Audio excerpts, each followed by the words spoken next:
Reasoning. હવે આપણે જોઈએ કમ્પેરિઝન. કમ્પેરિઝનનો રીઝનિંગનો એક પાર્ટ છે કમ્પેરિઝન. કમ્પેરિઝનનો મતલબ થાય સરખામણી.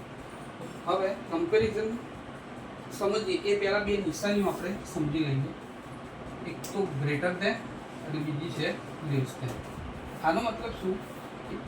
આ નિશાનીના જે બે પક્ષ ખુલ્લા હોય એ બાજુ ખુલ્લા હોય એ બાજુ હાઈ પ્રોપર્ટી આવશે, બરાબર, અને જે બાજુ ખૂણો હોય એ બાજુ લો પ્રોપર્ટી આવશે.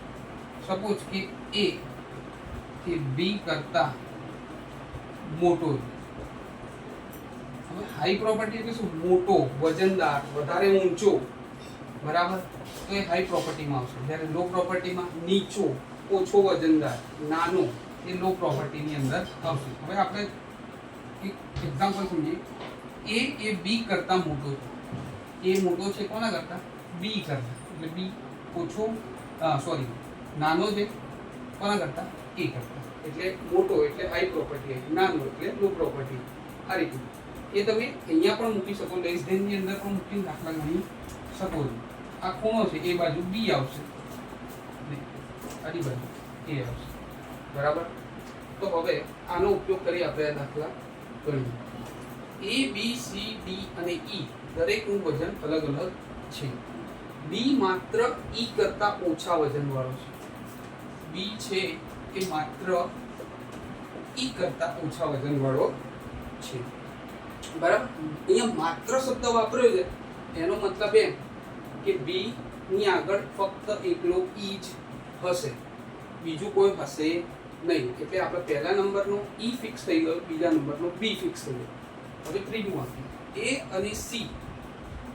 અને સી કરતા ડી ઓછા વજનવાળો. એ અને સી કરતા ડી ઓછા વજનવાળો છે, બરાબર. તો હવે બી ની આગળ ફક્ત ઈ હશે તો આ જે સેટ થશે એ કોની? બી ની પાછળ સેટ થશે. એટલે કે A C greater than D, બરાબર. અહીંયા મૂકી દઈએ ગ્રેટર ધેન. હવે જો સૌથી ઓછું વજન કોનું? તો સૌથી ઓછું વજન કોનું? તો ડી નું આવી ગયું. તો આપણો આન્સર શું થઈ જશે? ડી, બરાબર. એ જ રીતે પી, ક્યુ, આર, એસ અને ટી માં દરેકની ઊંચાઈ અલગ અલગ છે. પી એ માત્ર ક્યુ કરતા નીચો છે. પી છે કોના કરતા?